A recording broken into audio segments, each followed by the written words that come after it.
And those are some of the headlines. This is Democracy Now!, democracynow.org, The War and Peace Report. I'm Amy Goodman. This weekend marked 6 months since the launch of the Occupy Wall Street movement, which began last September 17th and launched protests around the world that gave voice to the 99%. Activists in New York City marked the occasion by attempting to reoccupy the movement's birthplace, Zuccotti Park, renamed Liberty Plaza.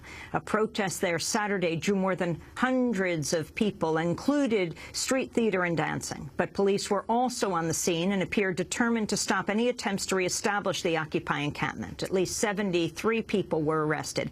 Many reported excessive use of force by officers with the New York Police Department. This is a protester describing what happened after activists tried to set up tents in Zuccotti Park Saturday night. Some people wanted to reoccupy the park, so people were out here with their sleeping bags and their few tents. The officers basically came into the park and smashed the tarp down that people were lying under, and they began trying to arrest people. In one widely reported incident, a young woman suffered a seizure after she was pulled from the crowd and arrested. Witnesses say police initially ignored Cecily McMillan as she flopped about on the sidewalk with her hands zip-tied behind her back, but she was eventually taken away in an ambulance. Meanwhile, not far from the park, thousands of activists and intellectuals gathered at the Left Forum this weekend to discuss the theme, Occupying the System. Renowned independent filmmaker and activist Michael Moore headlined the event Saturday. He said he'd never seen a movement spread with greater speed than Occupy Wall Street. I have never seen a political or a social movement catch fire this fast than this one. And, you know, I'm in my 50s, so I've lived through enough of them and knew about those that came before me. And what's so incredible about this movement is that people have, it hasn't taken 6 months. It really just took a few weeks before they started to take polls of people, Americans. And they found that the majority of Americans supported the principles of the Occupy movement. This was back in October. And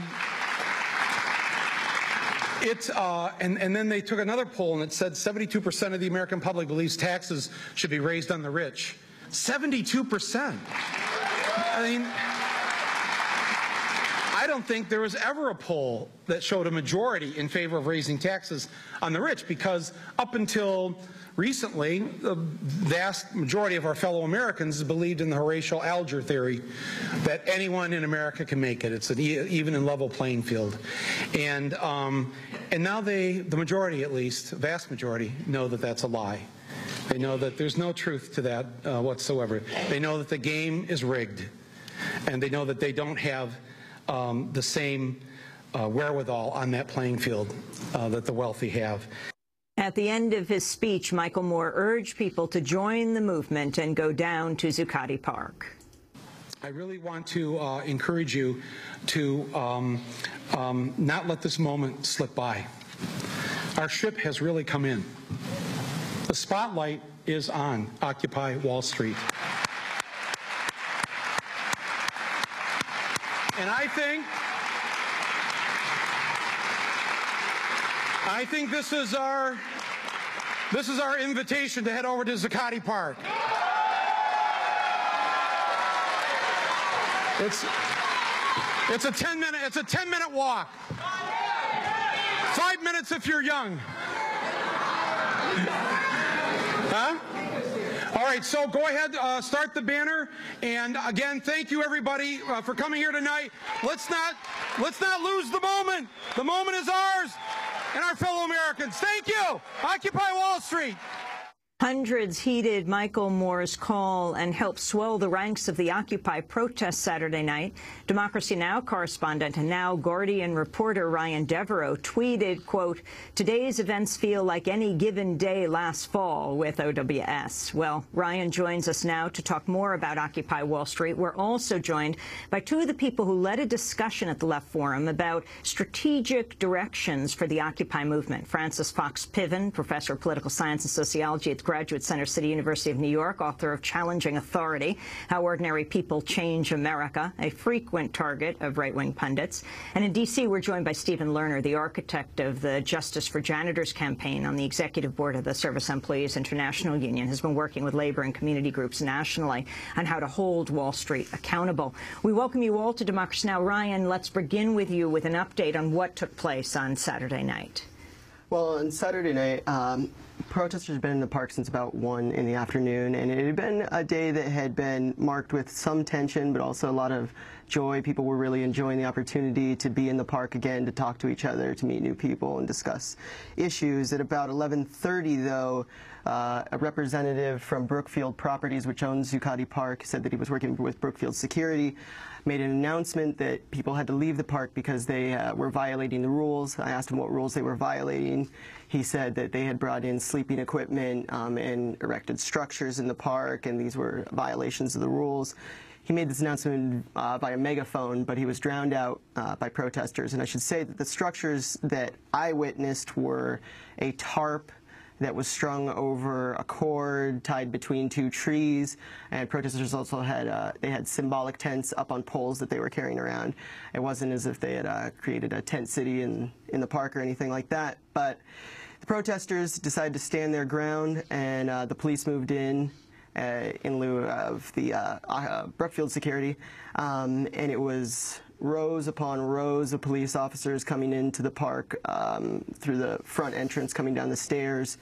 And the protesters, dozens of them who chose to stand their ground, were gathered in the center of the park. Their arms and legs were locked. They were sitting in planters right there in the middle of Zuccotti. And the police moved in to break them apart. It was a violent scene by just about all accounts. Police ripping protesters apart from each other, people being hit, people being dragged across the ground, multiple reports of young women being pulled by their hair across the ground. I saw a young woman writhing on the ground in pain with a white-shirted police officer standing over the top of her, telling her to shut up. It was really gruesome. I talked to a lot of people who were there on the eviction on November 15th, and they said that the course of the day, the interactions with the police and the protesters were the most violent they had seen. Following people being pulled out of the park, dozens of arrests. There was a winding march through the city, which resulted in, a handful more arrests. What was really disturbing for a lot of people that were there on the scene was one incident with a young woman named Cecily McMillan, who witnesses say suffered from a seizure. She was handcuffed in the street sidewalk area near the entrance to the park. She was on the ground. Videotape seems to show her convulsing. You can hear people screaming to help her, to call 911. Witnesses that were there said that it took approximately 22 to 23 minutes for an ambulance to arrive. People were really disturbed that there were hundreds of police officers there and no paramedics, and also disturbed by the fact that you see a number of police officers standing around this young woman as she's convulsing, and no one seems to be doing much of anything. I spoke to a young man who said he was a paramedic in an EMT in Florida who was disgusted by the way that McMillan was treated. He said her head wasn't supported. Numerous witnesses that I spoke to said that her head was bouncing off the concrete. The paramedic said that she could have easily died. McMillan was taken from the scene by ambulance to a local hospital and then transferred to police custody. Did they take the handcuffs off? Eventually they took the handcuffs off, but it was quite some time. She was on the ground convulsing in handcuffs, and people were screaming to let her loose, take the handcuffs off, stabilize her. People felt like it didn't seem like the officers knew what they needed to do to handle her. Is she in jail now or the hospital? She's in jail now, as far as we know. Attorneys with the National Lawyers Guild are particularly concerned because despite repeated efforts, they haven't been able to speak to her. These attorneys have told me that in most cases it would be easy for them to speak to a potential client, speak to someone who's who's in police custody but has been hospitalized, but those efforts have been stopped. It's unclear exactly why. The police have released a video that they claim shows McMillan hitting a police officer shortly before her seizure. I don't fully understand how that relates to her care or, you know, why it was that she wasn't taken to the hospital. It seems irrelevant, and it doesn't seem to address the issue of why she hasn't been able to speak to an attorney. We do know that she is charged with a felony, but it is unclear what exactly those charges are because, again, the attorneys haven't been able to speak to her. But she was eventually an ambulance came. Eventually an ambulance came. Speaking of health care, what happened to the Occupy medic? This was after protesters were cleared out of the park. An Occupy medic, who by most accounts from people that I spoke to is a soft-spoken, pretty nice young guy, was grabbed by police for reasons that are unclear to me. He was directly in front of me at the moment that he was grabbed, and he was thrown into a glass door. Some people said that his head hit the door, but I was standing there and I couldn't tell what part of his body hit the door. But it was a massive crack left in this glass door. People were shocked at the force that was used. The young man, as he was being pulled away by police officers, looked me in the eye and said that he had been punched in the face. I asked photographers there on the scene. They said he had been punched in the face multiple times. And this was something that, you know, repeatedly I heard accounts of people who said that they had been hit in the face. I heard accounts of protesters saying that they were directly, verbally threatened by police officers. I saw a high level of intimidation from a number of police officers towards protesters. It should be said that there were police officers who seemed to be making an effort, or at least just trying to do their job. But it is the guys who go out of their way to not be like that tend to stand out and that tend to scare people and tend to hurt people.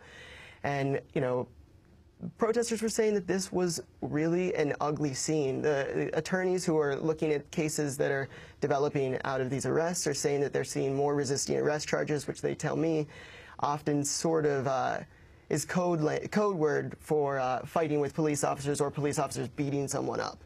We're going to go to break, and then we're going to come back. Ryan Devereaux with The Guardian now. Used to be a fellow here at Democracy Now! It's great to have you back. We'll also be joined by Francis Fox Piven and Stephen Lerner in a moment.